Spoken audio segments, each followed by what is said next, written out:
What is going on, everybody, and welcome back once again. My name is Jordan, also known as J Monster. Thank you for joining me for another Third Age Reforged replay battle. I am coming at you live from my radio tower at the top of the Hill of Black Sorcery, otherwise known as Dol Guldur. And today I have a 2 versus 3 siege battle for you that was sent in to me by it was sort of a team effort between Sawbones McTavish and Timo. This is actually from Timo's perspective. So thank you very much, guys. This is a fantastic battle. I think you guys are going to enjoy it.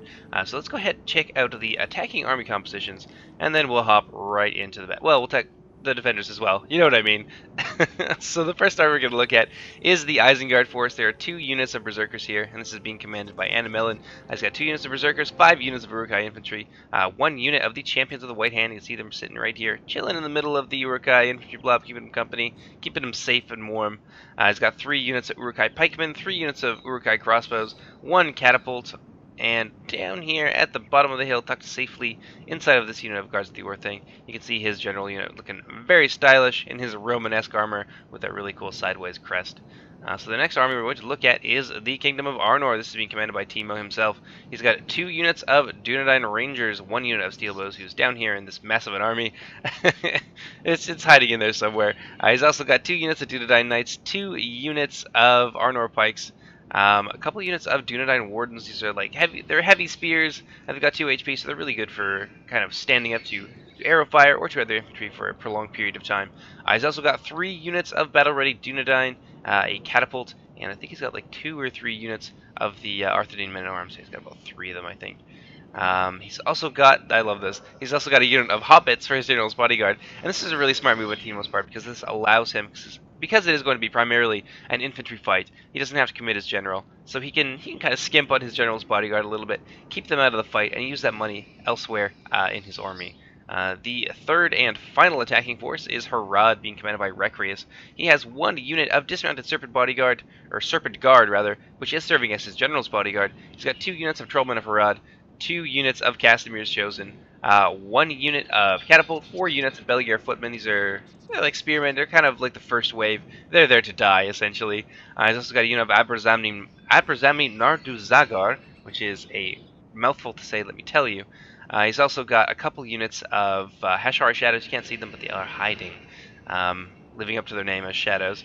He's also got a unit of Castamir's Rangers hiding somewhere over here. And finally, and I really like this, this is a good addition to the army, 2 units of Muhad tribesmen. These are javelin men, and because of the nature of this map and of siege battles in general, there are going to be a lot of clustered up infantry formations, so javelins, not a bad idea to take.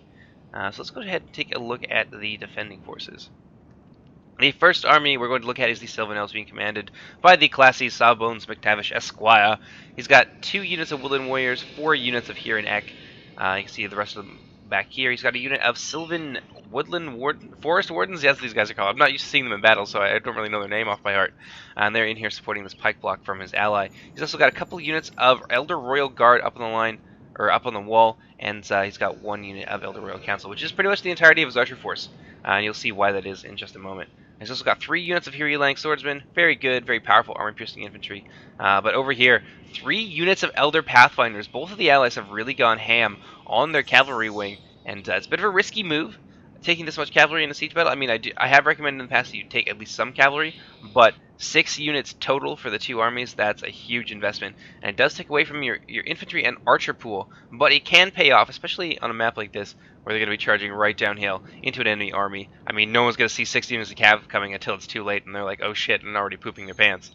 I'm pretty sure that's... No, of course. He's got a catapult in the center. He's also got a couple units of Sindar Blade Masters. His ally now, this is the Free Peoples of Eriador, and this, I'm probably going to call them Arnor at some point in this battle because they both have Dunedain units.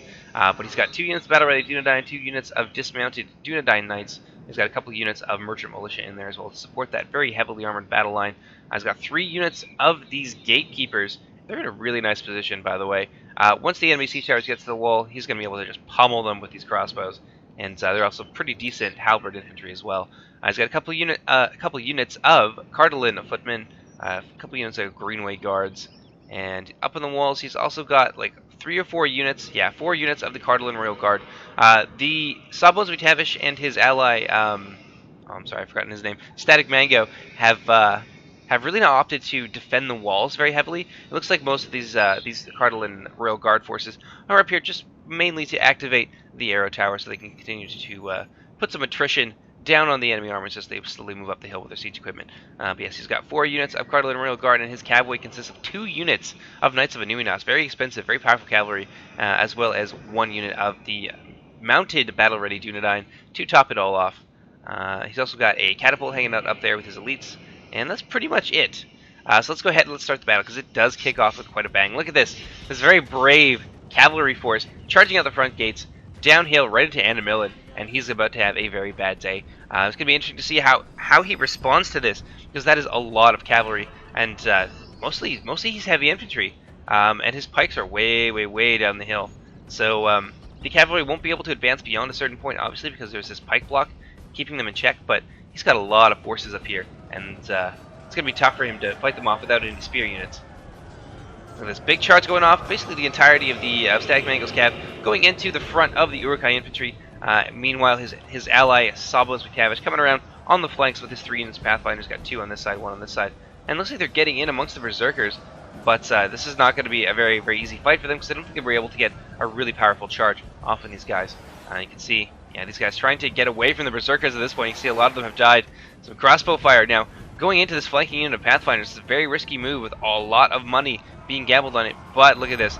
Big charge going into the flank of the Uruk-hai infantry. They're just trying to kind of thin out the numbers advantage that the attackers have. And if they could manage to neutralize one of the players who is quite isolated because he was not able to deploy with the rest of his allies, if they could neutralize this guy, that's going to be a huge boon in terms of normalizing the advantage in numbers and resources that the attacking forces are able to bring to bear. So all of these Uruk-hai kind of fleeing in the face of these guys, trying to get back down towards the pike block, or maybe they're just chasing this unit here. And look, I think they're going to go for that catapult, or maybe that archer unit. Oh no, they're going to charge bravely right into the side and rear of this pike block. Look at this. So much damage. That's such a devastating charge. It was a pretty decent choice. The pikes are really good at pushing choke points that the defenders are inevitably going to set up inside of the city. And it's just it was costly. I mean, there's like 7 of them that fell right there, but yeah, they did do a lot of damage to those Uruk-hai pike blocks. You gotta hand it to them. Up here, cycle charge is going into this infantry blob. You can see these guys down to 67, but quite a lot of them over here, very strong. And you can see some reinforcements pouring in, and it looks like they managed to trap. Oh my goodness, these Pathfinders trapped in between Berserkers and Uruk-hai infantry. Looks like these guys, yes, they are in fact going to rout, so that's one of the units down. That's a threat eliminated by Anamillan. He's doing a pretty decent job in containing this huge force of cavalry that really surprised him, I'm sure. Oh no, another big charge here. Yeah, a lot of these Uruk-hai really taking it hard on the chin from these cavalry. Looks like the general's coming up, spear unit coming up to support his ally, and I think Sawbones McTavish sees this and sees an opportunity. So he's going to charge downhill after this general, but oh, look at this. It was just a feint. Oh, Anamillan, you sneaky bastard. He's gonna pull back at the last second, and these Pathfinders are going to be staring down the business end of a Uruk-hai pike wall, which is not where they want to be at all. So they're going to try and flee, some of them going down in the retreat. They are now very separated from their ally, unable to lend them any additional support, who now has to deal with the Isengard cavalry. About a third of this unit has died, but really they're just running support for the infantry, so they don't really need to outnumber this cavalry in order to do their job. Look at this. More Uruk-hai infantry trying to pour in here. Looks like Stag Mango might have lost a little bit of micro on his cav. I think they are going to get charged in the rear by these troops, although they are going to react at the last second and pop right into the front of his Uruk-hai infantry. And looks like his ally, Sawbones McTavish, coming into the rear. I think he's trying to flee. I don't think he was trying to get a charge into these guys. I think their movements basically just kind of cut them off. So I think Anamillan is doing a pretty decent job at containing these guys and trying to cut up their retreats. Look at this. Another huge downhill charge like we saw earlier over here where these Pathfinders met a sticky end. These Berserkers charging down into the backs of these Knights of Inuinas, who are going to have no choice but to try and flee and regroup and get another big charge off. Look at this. Looks like they might start to rout here. At least one of these units really taking a lot of casualties. One of them beginning to rout, the other on the verge of fleeing for their lives. Looks like these Pathfinders have now regrouped. One of the units that routed earlier, it looks like that, yeah, that is in fact them. We go for another charge here on these Uruk-hai infantry, a nice big flank charge. And you can see lots of Uruk-hai flying upwards, dying like dogs. and they managed to take down a lot of Uruk-hai infantry, although it remains to be seen if that heavy investment into the cav force will pay off for them in the future. But you can see quite a lot of Uruk-hai dead, especially down here. This pike block really heavily reduced down to about half strength by a single charge. So they definitely did some work on Anamelin's army, but he does still have quite a large intact force remaining. Oh no, another rear charge by these berserkers is going to see these Knights of Inuminas off. And at the same time, looks like these Pathfinders are going to flee for their lives. This unit here now breaking, reduced down to a mere 3 soldiers. Flee! Run, my friends! And they're running now into the gate. Looks like they're being pursued. Oh no, they aren't going to be pursued by that berserker. So the Isengard does have an opportunity here to kind of hold the gate open, to hold the door, as it were. And no, just looks like he's going to opt instead to regroup. Not going to push his luck too much. Maybe a little bit wise. Look at this. These Pathfinders not quite satisfied with what they've accomplished so far. Going to try and get a nice charge into these retreating Uruk-hai infantry, but they are going to get kind of snagged on this siege tower and attacked in the rear by those remaining champions of the White Hand. Now down to 5. They really took a lot of casualties, but I feel like they did a lot of work in return. And he's going to charge into these berserkers, and this is going to be a very bad situation for these Elder Pathfinders. So we're going to start to run away. So that's basically the end of their glorious cav charge. I don't think they managed to kill any of the berserkers from either of the units, which is very unfortunate. But they did manage to kill a lot of Uruk-hai, which I think will help them at some point in the future, once Isengard decides that he wants to move in and assault the walls of the city. Let's go take a look at the troop movements over here. Looks like Recreus moving up the hill, got his Muhat tribesmen in the front. It doesn't look like he's brought any siege equipment. I think he's mostly relying on his ally Timo to bring the siege equipment and to open up all those means of ingress into the city, which this looks to me like a deliberate strategy. He probably didn't want to take any of the siege equipment, which can be quite awkward to use up here. So they were probably communicating and saying, "Hey, buddy, yeah, you need to bring the siege equipment, and I will bring the party in the form of these Muhat tribesmen and all of his elite units." Well, it's going to take them quite some time to get up here. So we're actually going to fast forward just a wee bit, and I'll see you guys in just a moment. So the Dunedain player here, nearly at the walls, got his Arthedain men-at-arms. I'm just going to call them Arnor men-at-arms. It's way easier. Trying to push this gate, bringing up the siege equipment, very much in a good position to begin the assault on the city. Harad here, close by, ready to support his ally. And I believe the Isengard is also starting to move up as well. Yeah, you can see a couple units of his siege towers being commanded by his berserkers moving up towards the gate. He's also got a unit of Uruk-hai infantry at the gate. This is, I think, a very good choice, given how aggressive the defenders have been prepared to be. He's got a unit of Uruk-hai infantry right here while he waits for his ram to come up to this area and break down the gate, just in case the defenders decide that they want to sally forth and give him another nasty surprise. But largely, it does appear to be just the ram and the siege equipment going up towards the gate. He doesn't seem like he's really willing to support the rest of his army in this thrust right now. I think he's got a lot of confidence in his berserkers, able to create a beachhead and beat back these Cardolan Royal Guard. But they are not to be underestimated. They are 2 HP and one of the more elite units, spear units, infantry units in general, that the Free Peoples have to call on. So yeah, it'll be a pretty even fight. Although I think that engagement will go in favor of the berserkers if they manage to not get surrounded. Over here, I'm pretty sure Arnor is like practically at the walls at this point. Look at this, right outside, jeering at the defenders, calling them all kinds of nasty names, ready to get up there and take the fight to them. So the defenders have quite the defense prepared for them. Quite a lot of spears here, very thick spear wall infantry block with some Cardolan footmen here on the flanks to really put the pressure onto any attacking force that is brave or perhaps foolhardy enough to enter into here without first softening up this position. We can see Sawbones McTavish beginning to pull back his units off of the wall. Oh yes, it would appear that I forgot one of his units, and how could I forget the amazing Royal Guard, the Elder Palace Guard rather, and they're going to do a lot of work in this battle, I'm sure. Yeah, this siege tower almost at the walls. Honestly, those winded Arthedain men-at-arms are going to have a really hard time against these Elder Palace Guards, assuming that he moves them into position and keeps them on the wall. what we got here? We got a little bit of movement. We got Harad's Casimir Rangers moving up onto this hill. This is one of the biggest pitfalls of trying to defend this fortress on Dol Guldur, is that this area is wide open. So you could put a unit of bowmen up here, like Harad is doing, or you could even put some of his javelin men up here and really do a lot of damage to these defending forces. Because look at this, he's even got a nice shot onto onto the flank of all of these units, and I think because of the way this flank is set up, they might not even get the extra armor bonus from their shield, which would be a really big deal for these units, and they will drop like flies if he manages to get a strong enough archer company up there. It looks like that's what he's doing. I think they might, yeah, it looks like they're trying to soften up this Cardolan Railguard. They have a beautiful shot. Look at this. These are 2 HP spearmen, but they're doing so much damage that they managed to drop a whole bunch of them in the first volley. And yeah, trying to soften up this position so that his Dunedain wardens will have a bit of an easier time. And at the same time, he's trying to knock down the gate. Knock, knock, everybody. Here's Arnor, breaking through the walls, in your base, killing your mans. Let's take a look over here, now that Isengard has managed to make it to the walls.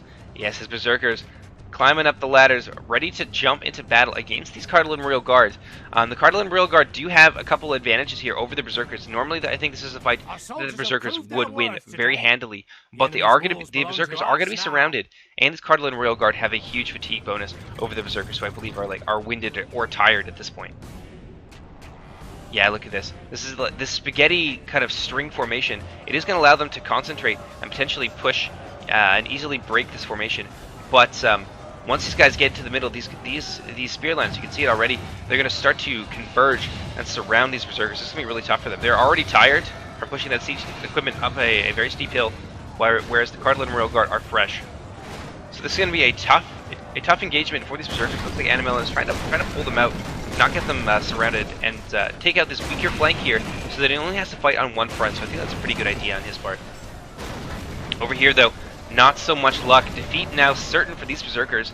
These guys are really strong. They're like 3 HP armor-piercing units, and they normally would be able to beat these Cardolan Royal Guard, but like I said, they have a very big positional disadvantage over, as compared to the Eriador forces. Looks like he's got, yeah, now Isengard is inside the city, ready to attack, but he doesn't have the rest of his army up here to support that push. So it'll be interesting to see what he does. It looks like he's just going to hold a position at the gate for a little bit, but I'm sure he'll probably bring his pikes into the front of these guys, and yeah, into the front of this choke point, and try and push through these here neck. They are in spear wall formation, but a massed pike block would be able to push through them and break their lines and allow the Isengarders the opportunity to pour more of their Uruk-hai infantry in through that breach. Let's see what we got going on over here. Looks like these Dunedain wardens really struggling against these Royal Guard, even though these guys were getting shot in the back by these Casimir Rangers. Looks like they've turned their attention elsewhere, and look at this. Just so much carnage, so much destruction being dealt to these units. Oh, these 4 units of Greenway Guards. It doesn't look like Static Manga wants to pull them back, because he would be giving up a huge portion of their defense at the gate. But honestly, these guys are sitting ducks right here, so that's it's a pretty tough call to make.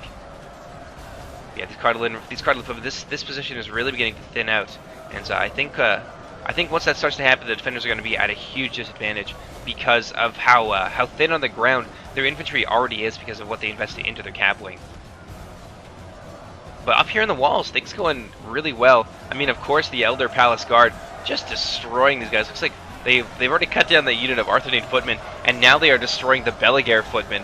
So really, I think they're just trying to wear them down with numbers at this point, but these guys will be able to hold this choke point for a very, very long time against kind of line infantry like that.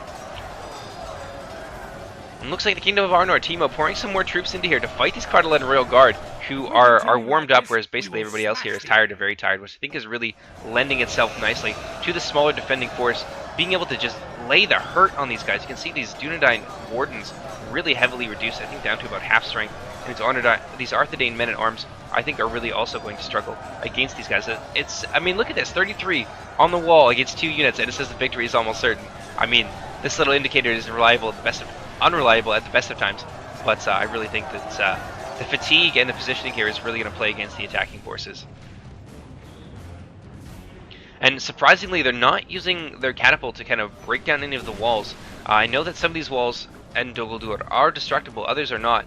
But they're not even trying to kind of blow these areas up, and and really keep the defenders busy, because the defenders are so thinly spread, I think, because of their cav forces, that it would be very difficult for them to open or to defend many open choke points like this. So if the attackers really want to quickly move in here without losing their armies, I think it would behoove them to start to blow some holes in these walls.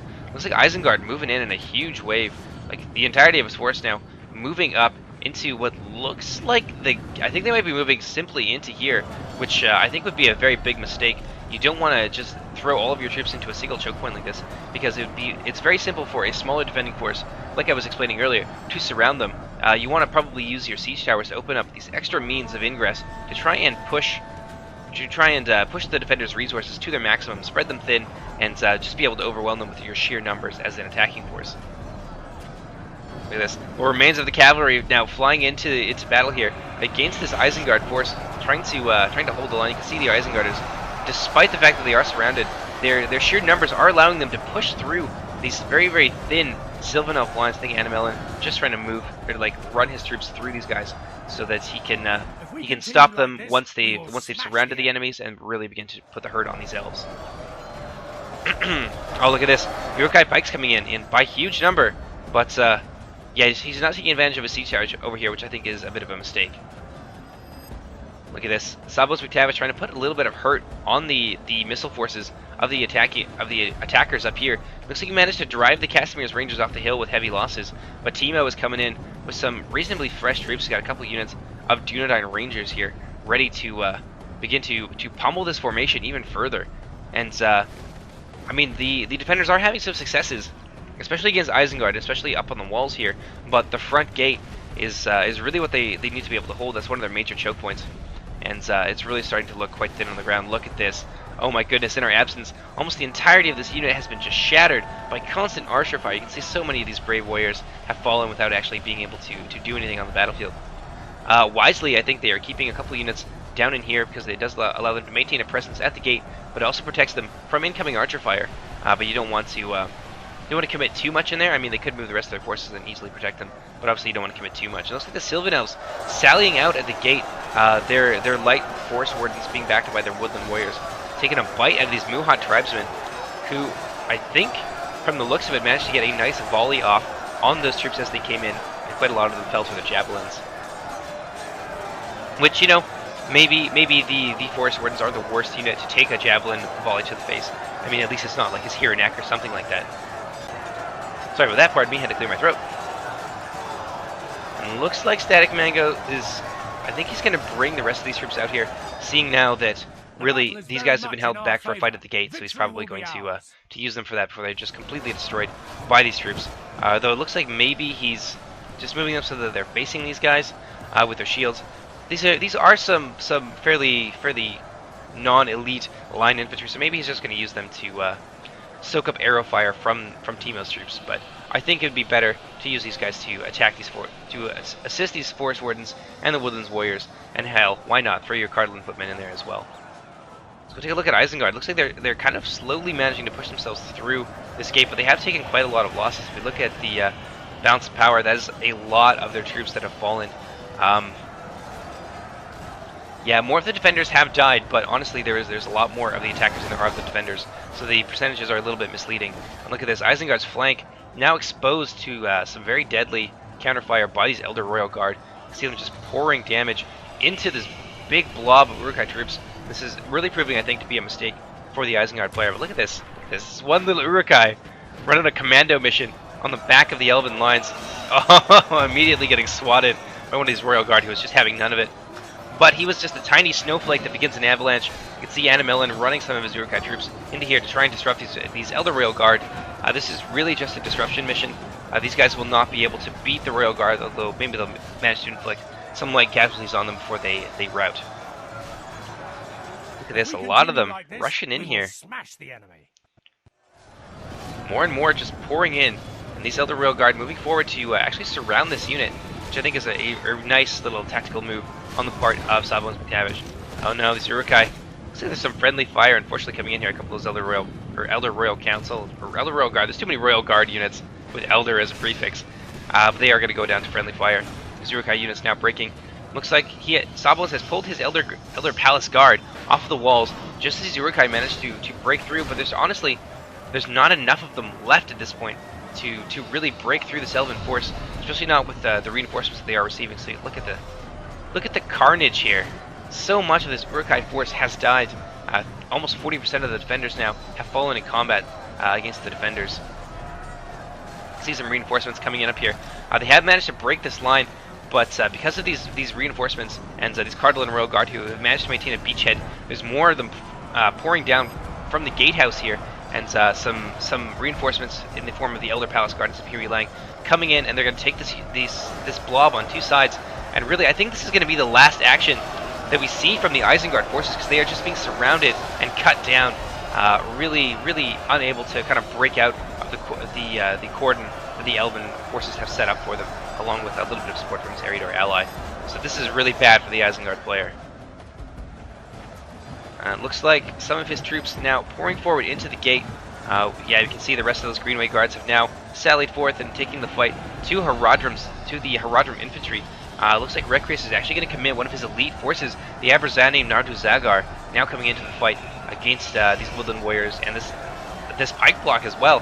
That's going to be a tough fight for these guys. I think they are going to be able to push Harad now back out of the gate, and they do have some protection now from the archer fire coming in from the Dunedain Rangers up on the hill. Timo now kind of holding his fire, holding his ground, not wasting any more ammunition that he doesn't need to. Really good use of his archers there. He's really doing a good job at preserving their ammunition for a later engagement.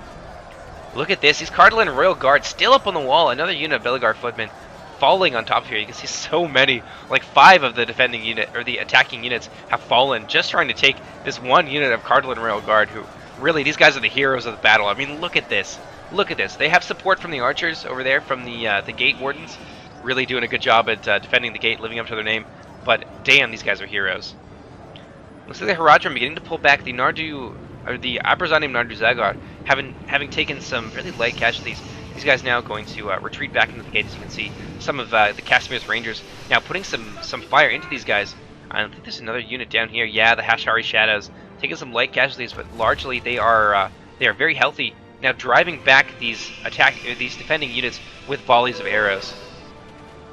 And these guys are now falling back into the Gatehouse, but that just leaves them in range of these Dunedain Rangers. So a lot of really nice teamwork on the part of Timo and Recreus. They've really put this infantry block here in between a rock and a hard place. Really, there's so many missiles pouring in here, and really this gate area has been cleaned out by the attackers without too much bloodshed. Although they did lose a lot of units up on the walls. Let's go take a look now at, oh my goodness, at the remains of Isengard's army. They're just being completely devastated by these Elven and Eriador troops. Oh my goodness, so many of these Uruk-hai have fallen. Let's see now, almost 50% of the defenders now dead, given the successes that they had in the Gatehouse on the other side and the destruction now of Isengard's army, which is beginning to rout. That's basically the end of his heavy infantry and the end of Isengard as an effective force on this battlefield. I mean, he does still have his general's bodyguard, and they are going to fight in this very narrow area, which is a good place for these kind of spearmen to be, but they are tired, and a lot of these troops I think are fresh. They've got some Elder Royal Guard in there as well, who are armor piercing. They're going to be able to crack open the tin can that is these guards of Orthanc without too much difficulty, I think. Yeah, look at this. A lot of these units are pretty healthy. 39 left in this Hiri Lang unit, and they're just going to gun these guys down. This poor Guards of Orthanc unit really overmatched here. I mean, they tried to push forward into the gate, but unfortunately the defenders were just a little bit quicker on their feet, and they managed to surround a large portion of the Guards of Orthanc, and they're just kind of running around. They're not too sure what to do at this point. It seems that panic is beginning to take hold in the ranks of Isengard, and yeah, these spearmen, these very elite spearmen, starting to drop like flies. You can see them. Yeah, down to 39 now. 36. Oh my god, they're just getting slaughtered. But over on the other side, on the Arnor Harad front, it looks like Sawbones McTavish pulling back some of his archer units. His Elder Royal Guard here. They've taken some casualties. I think that was probably some of the guys left at the gate. He might pull them back up into the square, which, yeah, that appears what he's trying to do. But I think that now would be a very good time to use one of these gatekeepers to come down here and start taking some pot shots at these Dunedain Rangers, because they are very vulnerable. This is a nice spot for them to put down some flanking kind of suppressing fire, but they are vulnerable to counter missile fire. So if they put like a line of Elder Royal Council or Royal Guard or whatever here, along with some Gate Wardens to back them up, they could really, really cut these guys up really quickly. I mean, any arrows that they miss is just going to scythe right through the entirety of this unit, and it would cause a lot of damage, I think. But Harad, now satisfied with the progress that they've made at the gate, they've killed quite a lot of defending troops without having to expose themselves too much. Oh, now there goes Isengard's general. And that's basically the end of Isengard's force. But Harad now quite satisfied with the destruction they've caused, beginning to push in using his Beligar footmen in wave tactics, just sending a couple units in one after the other to try and wear down the remaining defending troops. Really just throwing away not a terribly important unit, keeping his elites in reserve for the final push, which I think is a good idea. And they can see some archer fire coming in from the gatekeepers. These Beligar footmen have really had a hard time with these gatekeepers up here, who are in such good position. Really, really good play by Static Mango, putting his troops right in this exact spot, because they are able to just slaughter people down here on the ground in this choke point, and also up here on the walls as well. And they've done so much damage to the attacking forces so far. These Beligar footmen looks like they're going to begin to rout. I think he's got an elite unit in there as well, the Abrazanum Narduzagar, but now very heavily reduced. It'll be interesting to see how they respond to the morale shock of these Beligar footmen routing, and I think that's going to be something that we see really shortly here. So many of them dying very quickly to accurate fire from those gate wardens. Our allies have fled the field. Oh no, they're actually going to be the first ones to rout, and it looks like that's going to be a little bit... No, these guys are going to stick around. No, there it is. There's the rout. Now the retreat of this elite unit, sending these rank and file soldiers into a panic, and they're really, really, truly decimated. The defenders having a lot of success at this gatehouse, although they have taken some serious casualties as well. A really nice back and forth. I really appreciate this kind of fairly even play. Looks like we have another push here by the Hashari Shadows. I think they might be... They're either going for the gatehouse or they're going to try and get up on the walls and put down some suppressing fire into the archers up here. But these Muhat tribesmen, I think they're going to move up to the gate, and if the attacking forces are smart, they're going to use them to basically just pummel these guys with some javelins, and yeah, further reduce the defending forces without having to expose themselves to any more losses. But it looks like that one unit of the other unit of Muhat tribesmen who made a stand at the gate, looks like they were completely slaughtered. I don't think there's anything left of them. One of the places admitted defeat, it's probably Anamelin.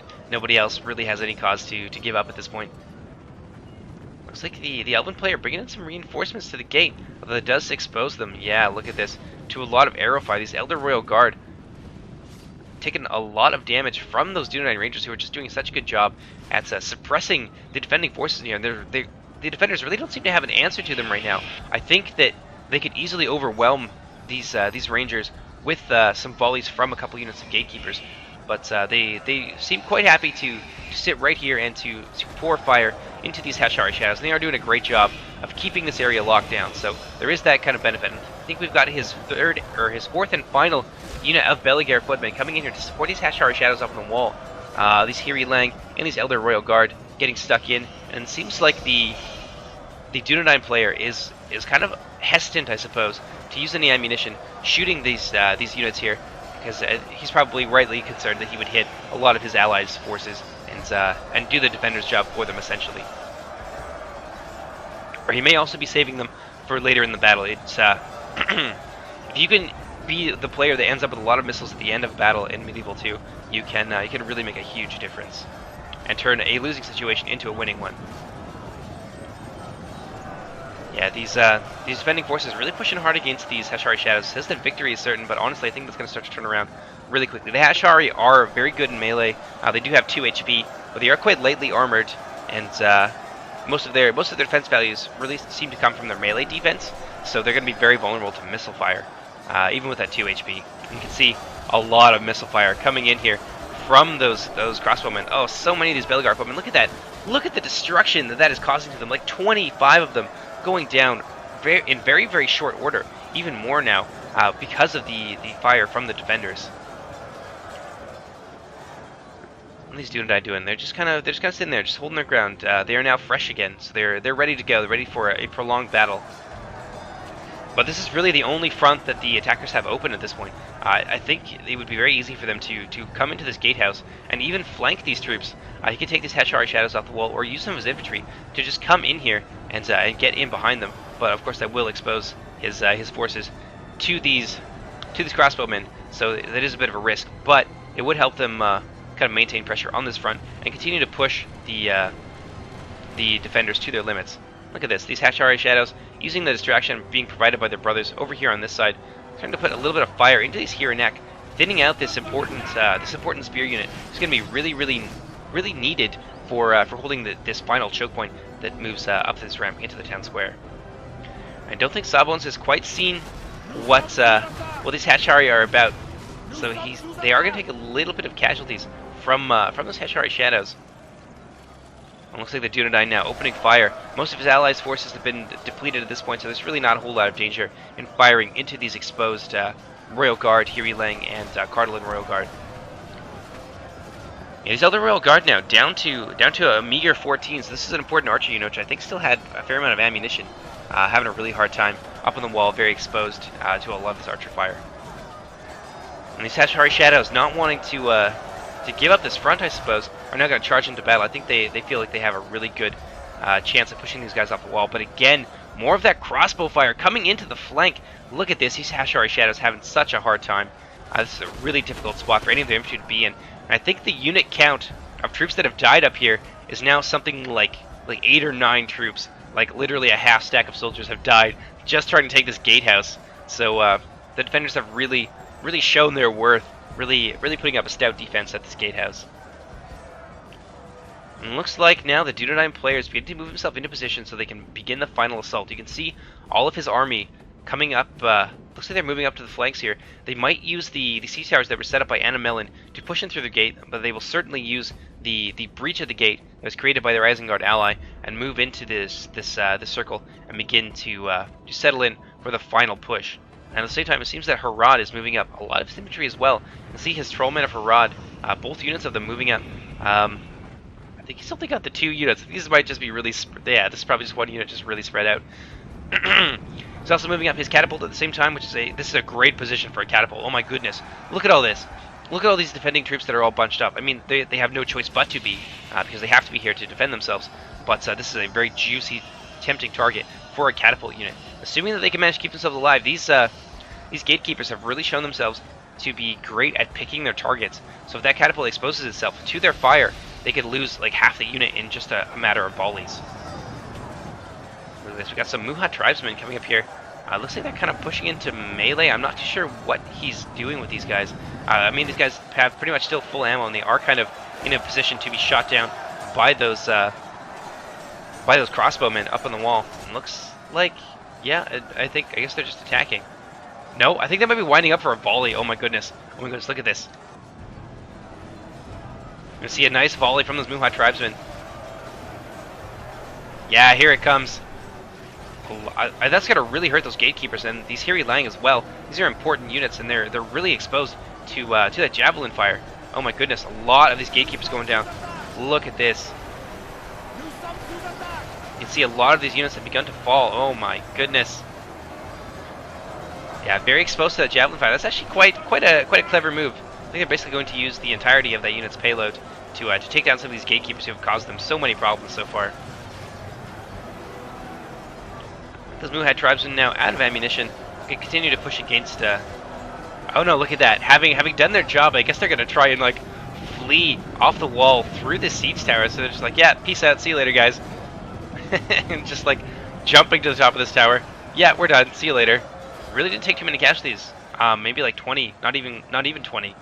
That's quite the raid. I'm actually kind of impressed by that. These trollmen of Harad now moving in to engage these Hirinek. And because of where they are quite vulnerable to missile fire. I think it would be a simple matter for these Dunedain Rangers to fire over the heads of their allies, missing them entirely, and dealing a lot of damage to these Hirinek spearmen and to the Hiri Lang who are in the rear to support them.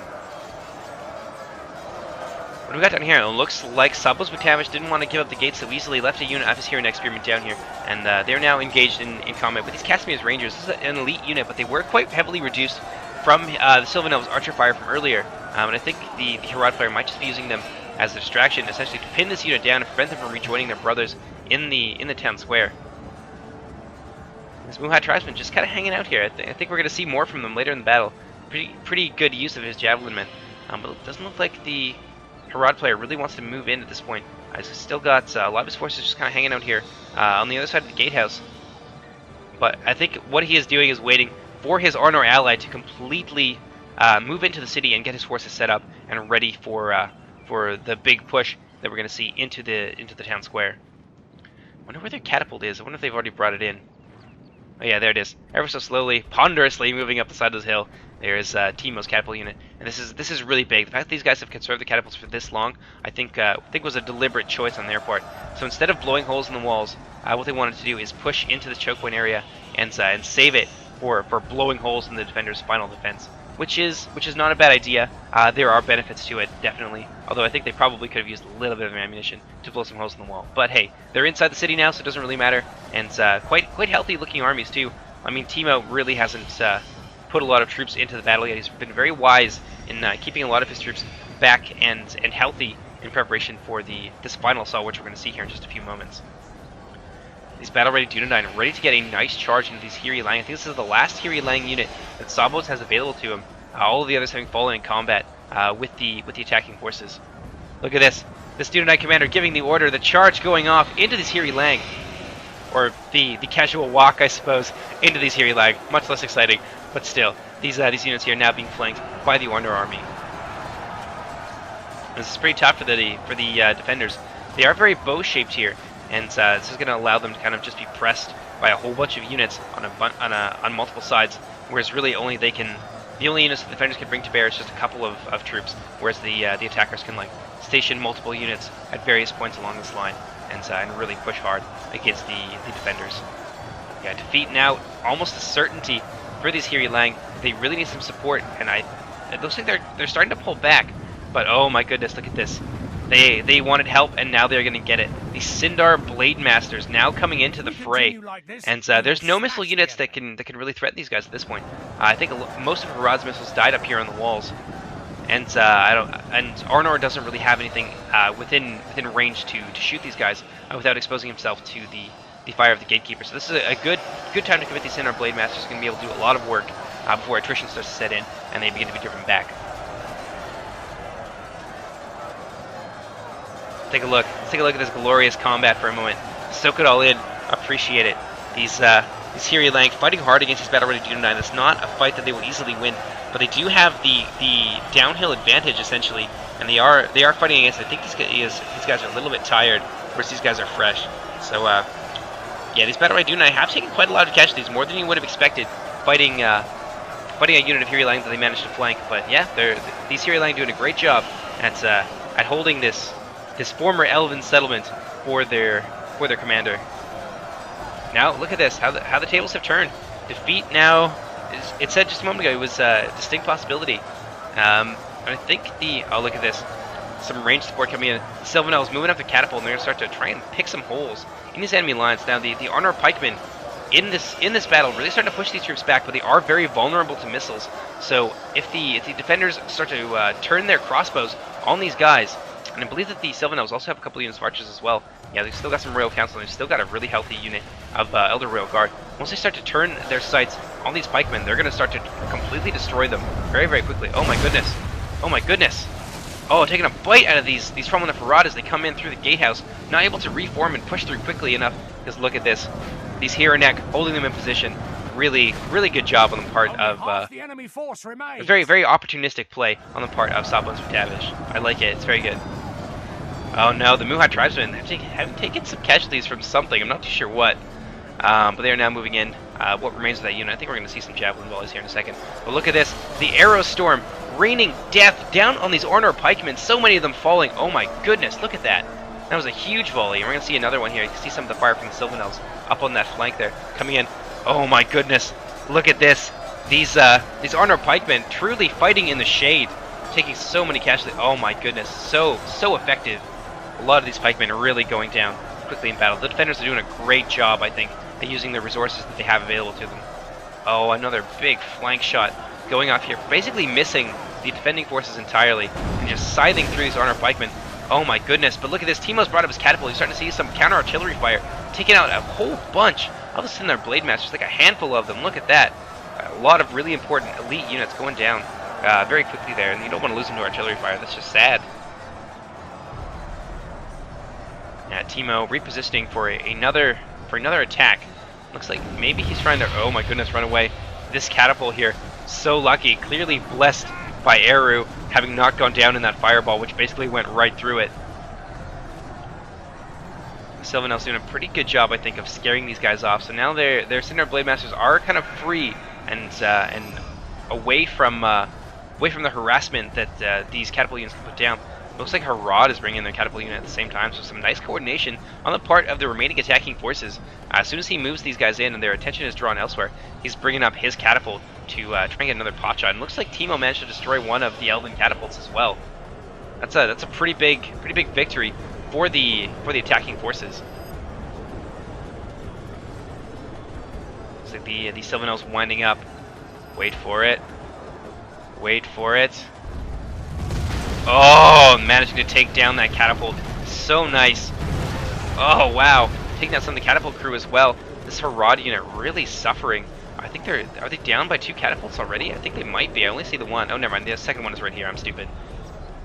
But he's got his Muhad tribesmen in the front, taking some nice flank volleys to this Sindarin Blade Master unit. He's really done a great job of using these javelin men to their full effect. He's done so much damage with these guys that yeah, I'm really impressed. That's a great job from Recrius.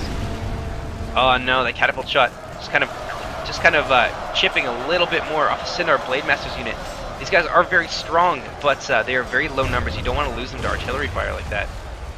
Oh wow, look at that. A huge shot from the Elven catapult. Just frickin' seeing so much of this catapult crew. At this point, this catapult crew can't take a whole lot more of this. It might even be a good idea for them to turn their archer companies onto these guys, because I think that they would very, very quickly reduce this catapult unit down to ineffectiveness. And it looks like that's what they're trying to do. The Elven player focusing his archers here, getting a couple of nice kills, taking down more of this catapult crew unit. And another Harad catapult going down to the Elven catapults. That unit has just been so useful, so devastating at this point. That's yeah, this Harad unit now down to just a single catapult, missing that next shot as well. See how the infantry fight is going. These Sindarin Blade Masters just cleaving through whatever the attacking forces put in front of them, be they the elite Dunedain or filthy Muhad tribesmen. They're just doing so much work. See a lot of attacking forces. Looks like one of the Trollman units here has also fallen as well. So that's a big elite unit from Harad. Harad's forces really beginning to thin out at this point. Look at this.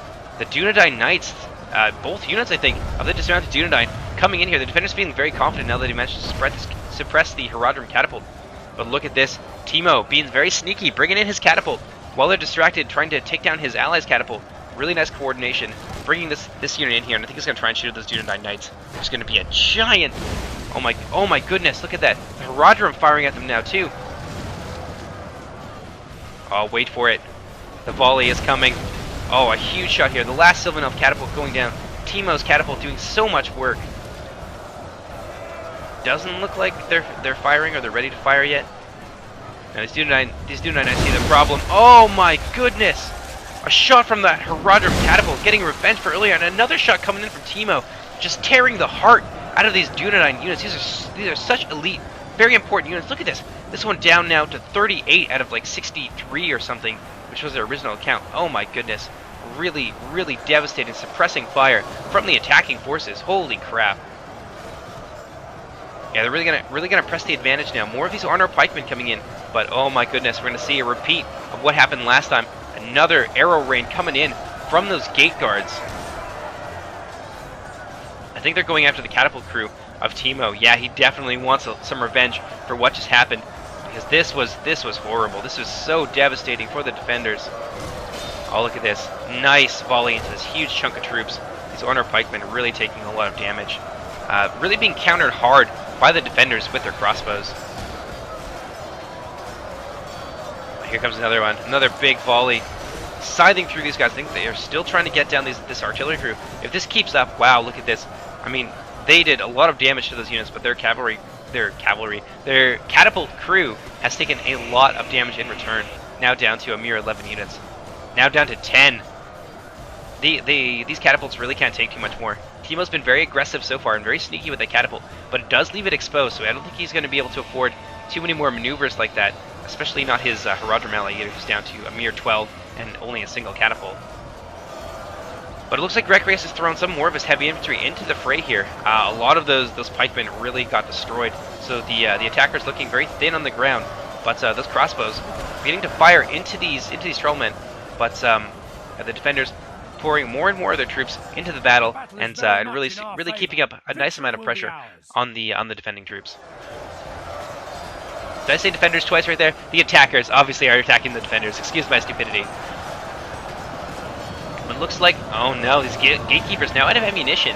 This is really big. They are pretty decent halberdmen, but if only they had a little bit more ammo, they could really do a lot more damage to these attacking forces as they come in here and blob up. And they're starting to get down now to the elite forces. So the attacking forces have done a really good job at using wave tactics and throwing in their kind of lesser troops and wasting a lot of the ammunition of the defenders, who had no choice but to try and push who had no choice but to try and put volleys into those rank and file units, because for the most part all they really had is a lot of elite forces, because they invested a lot into the cavalry. So it was a really good strategy, I think, and it paid off for them in terms of dealing a lot of damage to Isengard, one of the isolated armies. But now at this later stage in the battle, we are starting to see the weakness of that strategy, and that the defenders are kind of beginning to run out of troops because of all the money they spent on their cav. You can see more and more of these gatekeepers charging into battle.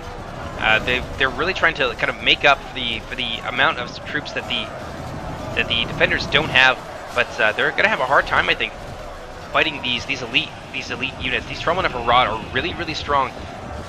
So strong, in fact, that they are actually getting toned down in one of the subsequent patches. So this is going to be a really tough fight for those halberdmen, but they are in a nice position to hold on that hill, and I'm pretty sure that most of them are fresh as well. Whereas a lot of these units are now quite fatigued after having been in combat for a long time. But now that the archer companies have begun to run out of ammo on the side of the defenders, Timo bringing in the rest of his archers, he's doing a really good job at keeping reserves ready for the opportune moment, and that is something that I have noticed a lot in Timo's plays, that he's very good at waiting for the opportune moment to use his like trap units, essentially, or his units that he's kept back for a very specific purpose. See some Castlemir's chosen. Oh my goodness. Artillery fire now coming in, scything through these Dunedain Rangers, but that is fine. They're going to be able to deal a lot of damage from the position they are in right now. And more pressure coming in the form of these Castlemir's chosen. These are really good Harad infantry, really good at pushing through these choke points, and they are fresh and full strength and ready for battle, whereas things are looking very grim for the defenders. They lost a lot of elite units to artillery fire, and oh look at this, some more of their elite units now being committed to the battle. These Elder Palace Guard, they've fought basically everywhere, huge engagements on the wall and on the ground, and now they are making their final stand here amongst their allies in this final choke point. And these guys are going to do work. It says the defeat is certain, and maybe they will lose because of all these pikemen and all these trollmen and battle-ready Dunedain. And now the Castlemir's chosen, who are filtering into the front, but these guys will give as good as they get for sure. Some fire arrows coming off of Timo's archer units now into this catapult unit. Looks like he's got some gatekeeper. His final gatekeeper unit now out of ammunition. They're kind of taking a little bit of indirect fire. Oh my goodness, that catapult frying some of their own troops. But these guys are actually taking a little bit of attrition just by their proximity to this catapult unit. But if my eyes are not deceiving me, this body of this catapult here, of the elven catapult, is actually blocking catapult shots. So I'm pretty sure I saw, oh wow, it's blocking catapult shots on the part of the defenders only, clearly, because I'm pretty sure I saw one of the fireballs basically explode at this point right here without actually hitting anybody. Another nice catapult shot from the peoples of Eriador, getting a nice blow into these Dunedain Rangers, who are suffering quite heavily. But honestly, Timo still has more archers. Look at this. He's still got Dunedain steel bowmen, who I don't think have been used at all at this point in the battle. So they're probably like full ammunition, just fresh, ready to go. And I think these guys are going to play a huge role in the closing stages of the siege. Yeah, see, look at that. Look at that. Just exploding over top of their heads as soon as it gets near one of these corpses of the catapults. That is really unfortunate for the defending army, because they can be doing a lot of damage, for example, to these Dunedain Rangers or these Castamir's Chosen. But this bug essentially is cutting off one of their lanes of fire, which I think is very unfortunate. I wonder if they have any archer companies left at all. No, the Elves now completely out of ammunition, and I don't think there's any more. No, there's no more gate guards as well. So these troops, really all they have left, or the defenders, really all they have left is their catapult, and that's what they're relying to kind of thin out this attacking horde. Although if we look at the balance of power now, it is dead even, 80% to 80%. The defenders have done a great job at thinning out the attacking army, but their lack of missile units at this point, I think, is really going to start to turn against them, and we're going to see the attackers really start to gain in percentage. Oh, that was unfortunate. Looks like he killed a lot of his own troops, probably took down some of those palace guard as well, and this is a very high value target, so even if he kills a few of his own troops, these battle-ready Dunedain have been in the fight for a very long time.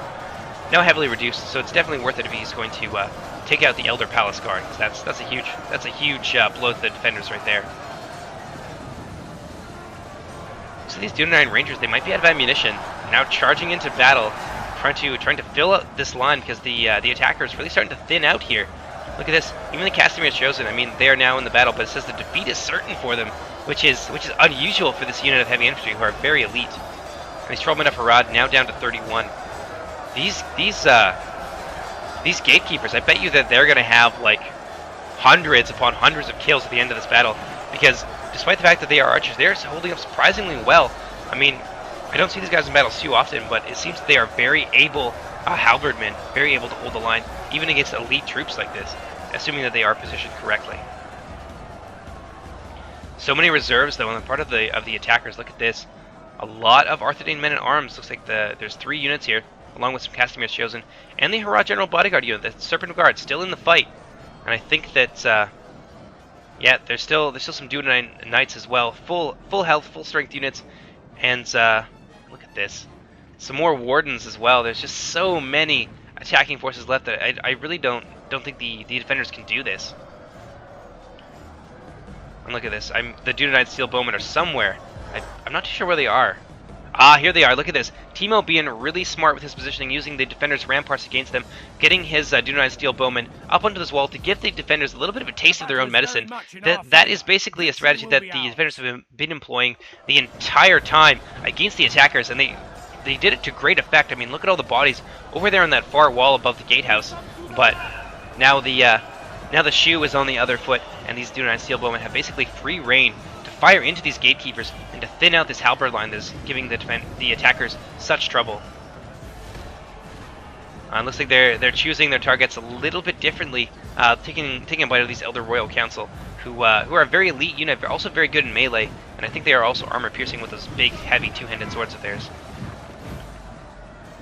Now, the defending catapult up here are not really doing a whole lot right now. I don't know if they're out of ammunition or what's going on, but I think they might be trying to line them up here and get some really easy kills down into this very clear field of fire and annihilate this heavy infantry block. But I don't think that the pathfinding inside the settlement is going to allow them to do this. So I think, yeah, it looks like they're starting to try and kind of move off this position and turn away from it.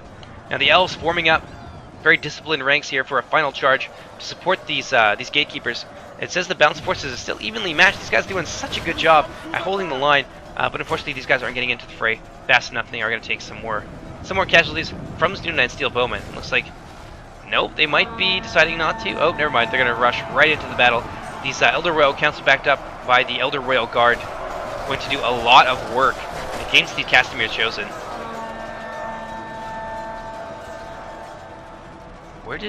Yeah, this is catapult. I don't think these guys have any ammunition left.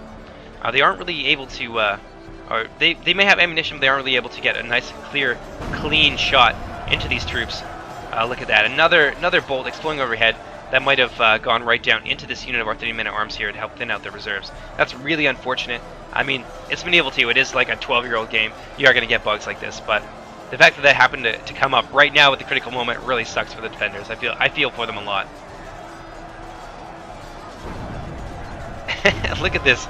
These Castamir's Chosen are clearly protected by some kind of dark magic of Morgoth, because it's just exploding harmlessly over their head, not really doing a whole lot to them. But I don't think this is without reinforcements, this is not a fight I think that the attackers are going to win, especially now with all these elite elven units now in the fray. And looks like this Dunedain steel bowman not being used up there on the wall. They all have their swords out, so it may be that they were firing at some point. They may now be out of ammunition.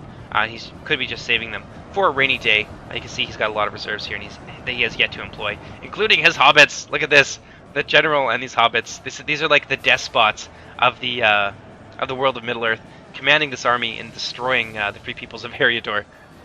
I think that's really funny. Looks like Arthedain men-at-arms now charging into battle. Balanced forces fairly evenly matched, especially against these elite elven units in the fray. You can see the dismounted Dunedain knights now coming into this area, but I don't know, maybe he still has some Dunedain steel bowman ammunition left. Looks like he might if he's putting them up on the walls. I think he's going to try and stick them up here, get a nice angle into these troops. Oh my goodness, looks like Harad's catapult taking a huge bite out of these Arthedain men-at-arms. That's a huge setback for the attacking forces. Look at them, just so many troops have died here due to that catapult essentially misfire. Let's take a look. Let's get that banner out of the way. You can see these troops really, on both sides, really pushing each other hard. But I think the side of the defenders is the one that is favored right now, especially with those Dunedain knights now in the fray. It's unfortunate there's not more of them though. Those catapults from the attacking team really did a lot of work on those elite units, but they could really accomplish a whole lot. Yeah, this is really the biggest push by the defenders. This is like kind of the last strength that they have at this point. You can see some battle-ready Dunedain in there as well, supporting these elite elven units. This is like the cream of their infantry still remaining. But you can see in the back there, those Dunedain steel bowmen have now free reign to crush these guys. And this is what I was saying about Timo earlier. He is very good at keeping units back for the opportune moment, and this is definitely the opportune moment. This is all of the strength of the defending forces clustered into one area, making them very easy prey for these Dunedain steel bowmen. Just enjoy this carnage for a moment. These troops hacking each other down. Only half the enemy force remains. Looks like the attackers are really starting to push hard now against the defenders. I think they're just trying to like run their units through this area. These Castamir's Chosen leading the way. It's kind of, they're like the dark shadowy equivalent of the dismounted Dunedain knights. Now pushing hard, looking to break the defending lines and begin to surround them and cut them off from half their forces. If they can do that, if they can bisect these forces, it's going to be a very simple matter for them to use their numbers to surround the rest of them. Because really all the defenders have going for them at this point is the fact that they have this choke point and they can funnel these attacking forces into this very tiny area where they can't bring their numbers to bear. Now some Dunedain wardens now entering into the combat. More arrow fire pouring in to those beleaguered defending forces. I don't think they have any reserves left. Oh no, it looks like they have a couple units. They got that catapult there, and I think one unit maybe, 1 or 2 units of merchant militia. They seem to be holding them back. I mean, at this point, I really think that whether they commit them or not at this juncture, there's nothing that the defenders can do to win. The attackers just have way too many forces. But despite that, they're going to fight on bravely for their country and for their commanders. Really not giving an inch of ground to their Dunedain cousins here, or to the Haradrim heavy infantry. And look at this over here on the right. There's still gatekeepers in the fight. These guys have done so well. I really can't wait to see exactly how many casualties these guys have gotten. Hopefully we have the opportunity, because I'm sure that it is in like the low hundreds for each unit. Yeah, these Arthedain men-at-arms really struggling against these combined forces. They got Elves and battle-ready Dunedain, and those gatekeepers, what remains of them, pushing against the Arthedain men-at-arms. This is not an easy fight for these guys, especially when they're fighting uphill. Who was he stabbing? Looks like he was just like stabbing a corpse on the ground. He's just really pissed that he's not able to get to the front lines fast enough. He just wants a little bit of blood. Yeah, I didn't see a single defending force in there. That's kind of strange. Really starting to thin out here for the defenders. They've started to be pushed back. Defeat now a distinct possibility for these units. These battle-ready Dunedain, I think the gatekeepers and the Dunedain supporting them now quite heavily reduced down to about 20 from like 53 or 51 or something in the original unit count. Yeah, I think this is the last legs of the defenders. But they're still going to bravely fight on.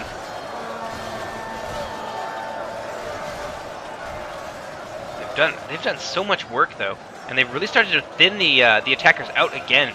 I mean, the attackers swarm against the defenders time and time again, and they fight so hard and use their troops so well in this choke point that they just thin them out again and again and again, forcing the attackers to throw more and more troops at them. I mean, look at this. This is Hamburger Hill right here. So many attacking forces have been broken here. I don't even think Harad has any infantry left aside from his general. Yeah, look at this. The Harad army is basically been broken. Isengard was broken over here. The only one with an army at this point is the Dunedain player, and he's now being forced to commit his Dunedain Rangers and the rest of his spearmen to this breach. And still it's not enough. Still these Dunedain Rangers persist. Victory now saying that it is certain for these guys. And looks like, yeah, he's still got some merchant militia. If he commits these guys to the fight right now, I think they will be very, very able to support this heavy infantry line and really start to do a number on the attackers. These Dunedain steel bowmen now being brought off the walls. I think they are officially out of ammunition at this point, and they're being brought into this gap here to try and crush this weakening flank of the defenders. Not many elves left at this point. The Elder Royal Council is down to 12. I think the Elder Royal Guard have basically completely fallen, and the Palace Guard are now long gone. The Sawbones McTavish doesn't really have an army left, but he did a lot of damage. I think he was really good at using his archers to try and check the movements of the Dunedain and Harad players, at least initially. You can see a lot of kills up here, and I'm pretty sure all of those belong to the Silvan Elves. And his catapult got a lot of kills down here as well. Did a really good job at suppressing the Haradrim catapult especially, and keeping Timo on his toes as well.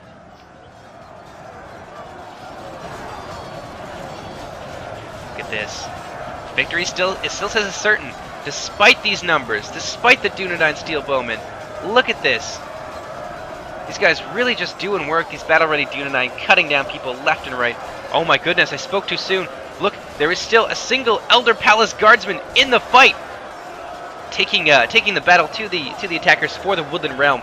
That is so impressive. This, like I said, these units are so good and will hold the line for so long and get so many kills that it's definitely worth it to take at least one unit in every Silvan Elf army if you can afford it.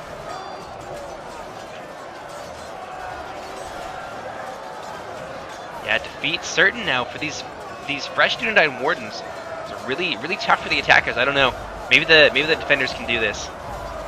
Although, from the look of these two units, these two full-strength units of Dunedain Knights, I really don't think the defenders have a hope at this point. Looks like Harad now committing the rest of his infantry to the battle, but hats off to the defenders. This is a tough situation. They were very, very aggressive, and it was very entertaining to watch. The Elven General, you can still see him in there. You can see Thranduil fighting on the front lines with these Dunedain Knights. The Serpent Guard now pushing into the battle, but the defending forces, despite the fact that they are so outnumbered, are really not being pushed back at all. You can't see the front really shifting and pushing towards the town center.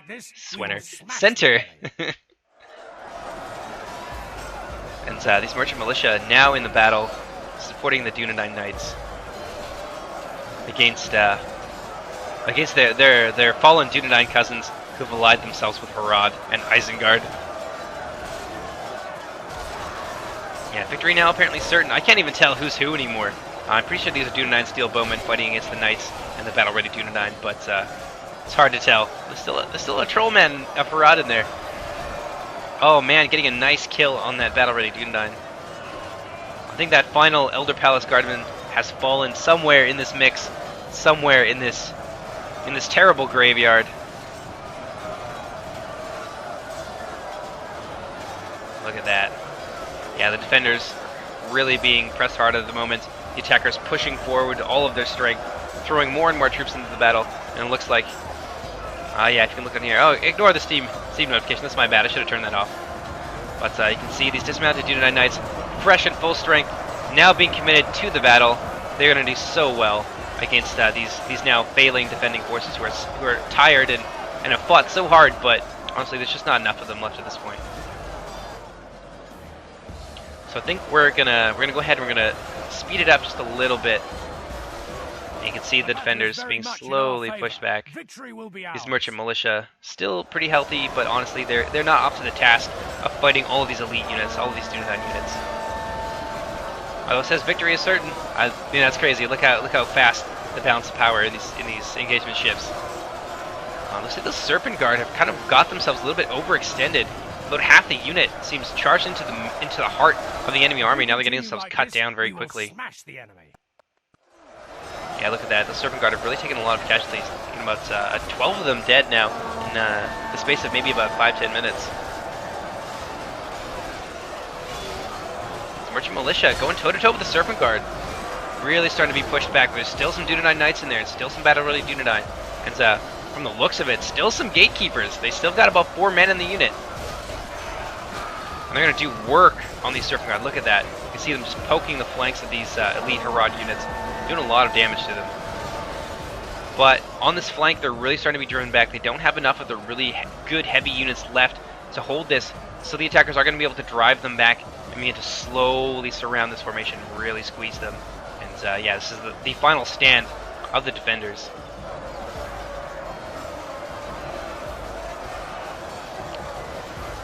These Dunedain knights now not exhausted, but winded. It says that defeat is a distinct possibility. How is that even possible? The defending resistance still very stout on the left here, but on the right they are being driven back by the push of the Serpent Guard.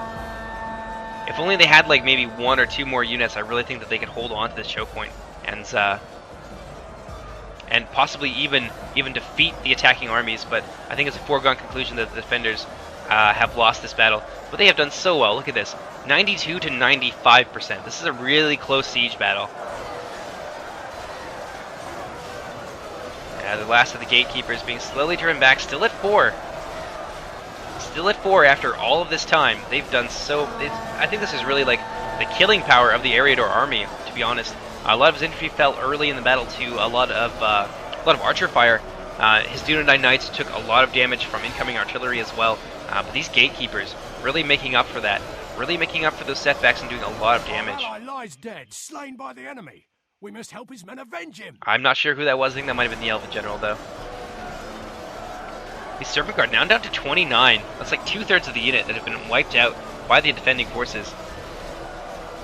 Oh, look at this guy. Look at this poor Serpent Guard. You really could not have come to a worse neighborhood. Just kind of just like poking him in the butt. He seems like he's okay with it. He's just like, yeah, that's my thing. I could have a few more of those. Oh no, these Gatekeepers now on the verge of routing. Oh, this guy's come to his senses and he's going to go for, I think, some revenge on this Gatekeeper unit over here. Yeah, they've been driven back almost completely at this point. I don't think there's any merchant militia left. Yeah, that's going to be the end, I think, of the Eriador General. There's still a couple elves here and there, but really, they're surrounded and being slowly driven back. I think there's like 1 Elder Royal Council left, along with the Bannermen.